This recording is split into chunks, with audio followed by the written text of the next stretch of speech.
دشمن کے ایک سپاہی کا بیان ہے کہ جب آپ میدان جنگ میں تشریف لائے تو ایسا معلوم ہوتا تھا جیسے چاند کا ایک ٹکڑا سامنے نمودار ہو گیا ہو۔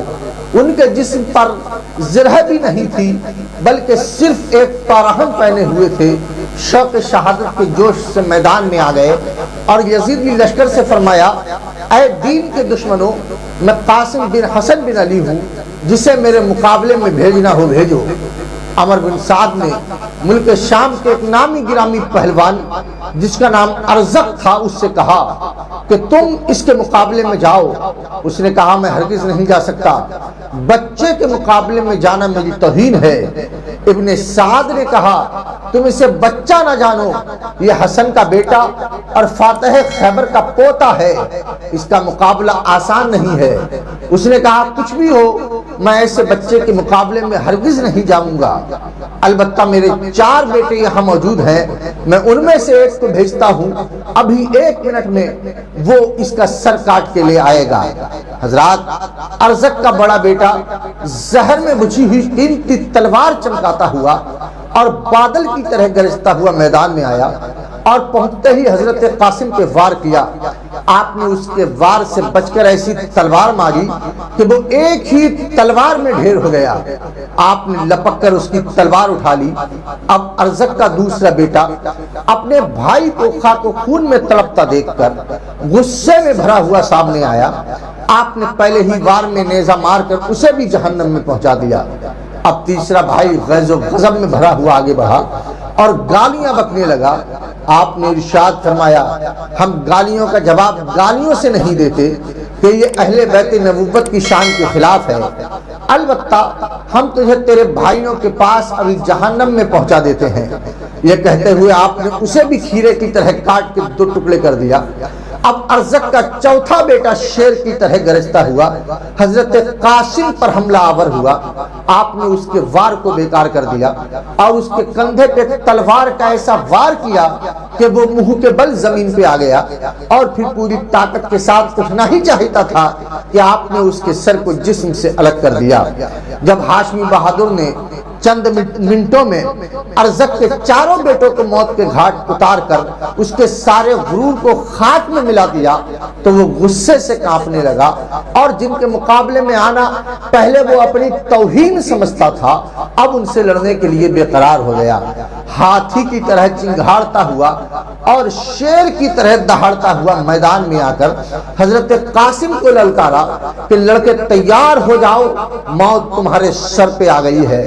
آپ نے فرمایا ارزق ہوش کی دوا کر، تو اوروں کے لیے طاقت کا پہاڑ ہوگا، ابھی تو نے ہاشمی بہادروں کو دیکھا نہیں ہے، ہماری رگوں میں شیر خدا کا خون ہے، تو ہمارے نزدیک مکھی اور مچھر سے زیادہ حیثیت نہیں رکھتا۔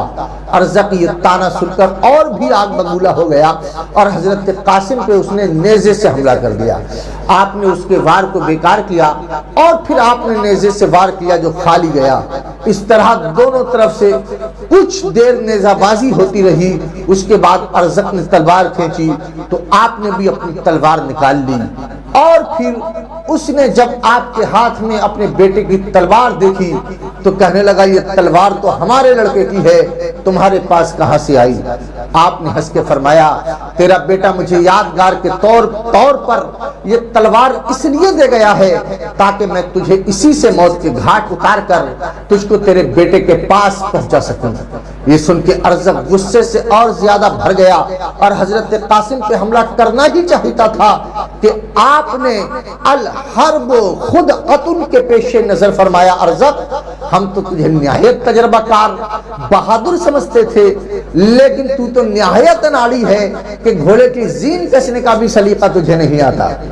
آپ کے اس طرح فرمانے پر جب وہ جھک کر اپنے گھوڑے کی زین دیکھنے لگا تو اسی وقت آپ نے تلوار کا ایسا بھرپور وار کیا کہ وہ 2 ٹکڑے ہو کے زمین پہ گر گیا۔ پیارے بھائیوں، گرا فولاد کا ٹکڑا زمین پر سر نگو ہو کر تکبر بہ گیا زخموں کے رستے موج خون ہو کر۔ حضرت قاسم رضی اللہ عنہ ارزق کے گھوڑے پہ سوار ہو گئے اور خیمے کی طرف آ کر حضرت امام علی مقام رضی اللہ تعالی عنہ کی خدمت میں عرض کیا، اے چچا جان، پیاس پیاس پیاس، چچا جان اگر ہمیں تھوڑا سا پانی پینے کو مل جائے تو ابھی ہم ان سب کو موت کے گھاٹ اتار دیں گے۔ امام علی مقام نے فرمایا، بیٹا تھوڑی دیر اور صبر کرو، ان قریب تم نانا جان کے مبارک ہاتھوں سے جام کوثر پی کر سیراب ہو جاؤ گے، اس کے بعد تمہیں کبھی پیاس نہیں ستائے گی۔ حضرت قاسم پھر میدان کی طرف پلٹے۔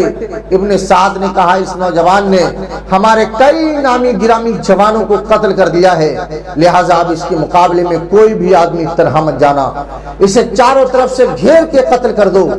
دشمنوں نے آپ کو چاروں طرف سے گھیرے میں لے لیا اور گھمسان کی لڑائی شروع ہو گئی۔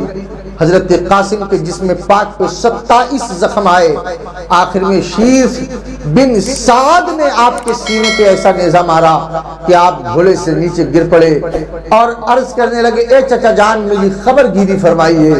امام علی مقام اپنے بھتیجے کی دردناک آواز سن کر دوڑ پڑے، دیکھا کہ جسم نازنین زخموں سے چور چور ہے۔ آپ نے ان کے سر کو اپنی گود میں لیا، چہرہ انور سے گرد و غبار صاف کرنے لگے۔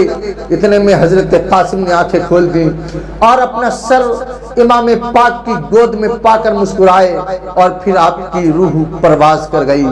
انا للہ و انا الیہ راجعون۔